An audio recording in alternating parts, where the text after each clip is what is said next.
Today, for the first time in 2023, new content was added to Red Dead Online. Not even added, but activated, because there is no downloadable patch or something. These missions were already in Red Dead Online game files, and probably for a long time, so today they were simply activated. Anyway, it's 3 new missions, hardcore Telegram missions. I tested them all, and you know what, they are fun, but obviously there are issues as well, so let's take a closer look at each of these 3 missions. First of all, you need to go to your mailbox and pick up the letter called Rough Justice, a batch of telegrams offering hardcore co-op jobs. Yes, you can complete these new telegram missions with your friends, just like Scalding Contract or Call to Arms, and even more. One of these missions should be completed with friends, in my opinion, otherwise it will be too hard. Anyway, then you just open telegrams from the mailbox or from left menu or from your bag, and here you go to Rough Justice, and there will be 3 new missions: Hostage to Fortune,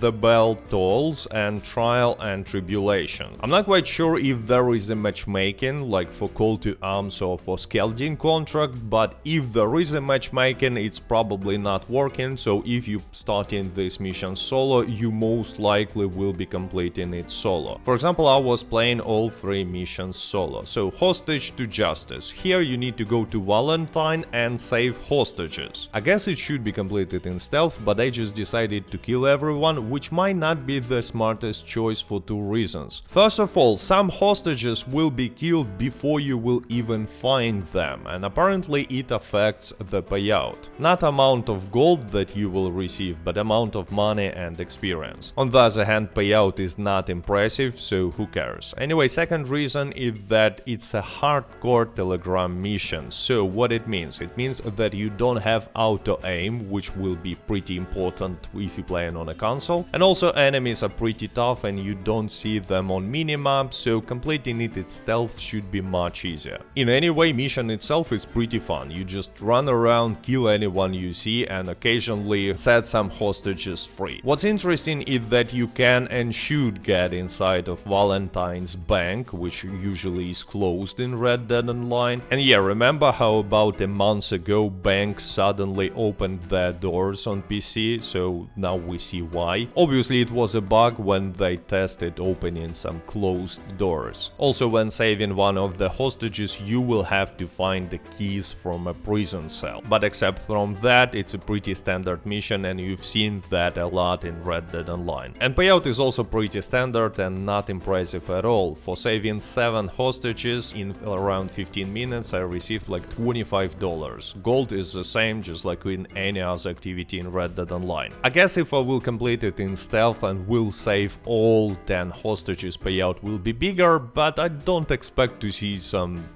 meaningful payout. Now, second mission is called The Bell Tolls, and this one is good in my opinion, because it's basically a copy-pasted trade route from a trader role. You know, when you have to protect the train from attackers, but improved because enemies are much more interesting, because there will be NPCs with dynamite arrows, sorry for spoiler, and so on. But the most importantly, unlike trade road, this one you can complete with your friends, not with some random trolls who will try to ruin your experience with dynamite and lasso, which happens all the time in a trader role event. But on the other hand, this mission is definitely not for solo players. It will be super hard to protect all targets if you're playing alone. I mean, I tried it only once so far and failed. I haven't even completed it, mostly because I was surprised by this NPC with dynamite arrow, but there are more tough enemies, and even regular NPCs are not that easy to kill when you have a forced free aim on a console. So this mission is not for solo players, and if you want to try it, I suggest you to bring some friends. If you have any friends who still play Red Dead Online, which is unlikely. But anyway, the last mission is called Trials and Tribulation, and this one is really weird. It's like they combined 2 different bounty hunter missions in one mission, because it consists of 2 parts. And first you need to go to enemy camp and find valuables, and again, maybe it should be done in stealth, but I decided just to kill everyone, and basically you just run around, kill everyone and look for chests. And is something that you've seen in Red Dead Online a lot. Anyway, after you will find the valuables, there will be a second part where you have to go to one horn, kill the enemies, find the bounty target, capture it alive and then deliver. By the way, I died twice in the same situation. When I was picking up the target, suddenly out of nowhere a lot of enemies came and just shoot me. Because you know, when you're holding up a bounty target on your shoulder, you cannot drink tonics or use like a shotgun, you can only use revolver. For this mission, by the way, I received $28 for like 17 minutes or so. And again, probably this should be completed with friends, because it seems like there are 3 different camps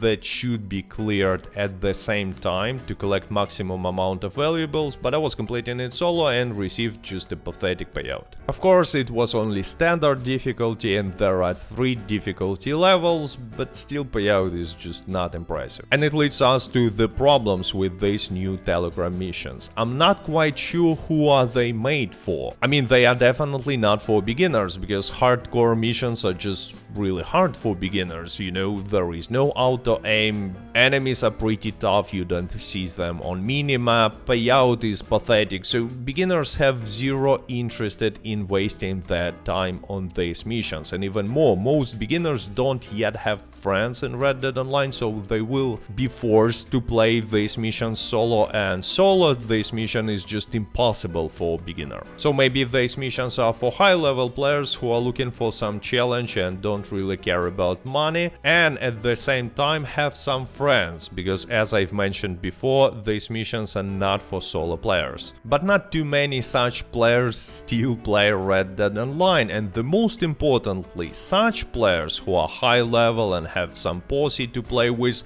they already seen all this in Red Dead Online many times, so it's nothing new. So just like with any other Telegram mission, these new missions have zero replayability. Yes, some players will decide to complete them once on all difficulties, but that's it. No one is gonna grind them because payout is just not worth it, and maybe people will be replaying the train mission with friends because it's a really fun gameplay, but that's it. So again, this situation in Red Dead Online, when we received some new content technically, but no one will be really happy about it, and it would have been better if Rockstar spent these resources on creating something different for Red Dead Online. It's just another example of going in the wrong direction and, you know, wasted potential of Red Dead Online in general. At least that's how I see it. On the other hand, new content is new content. It's another reason for me to revisit Red Dead Online and spend some hours in this game. I will definitely complete all these missions solo on all difficulties, and maybe I will make some guides out of it if there will be something interesting to tell. But again, if you're a beginner, these new missions are not really for you, so I suggest you to go watch the video that you can see on your screen now, earn extra 30 gold bars, buy yourself some new roles and grind them instead of Telegram missions. And with that being said, I hope you enjoyed this video, stay safe, stay healthy, goodbye.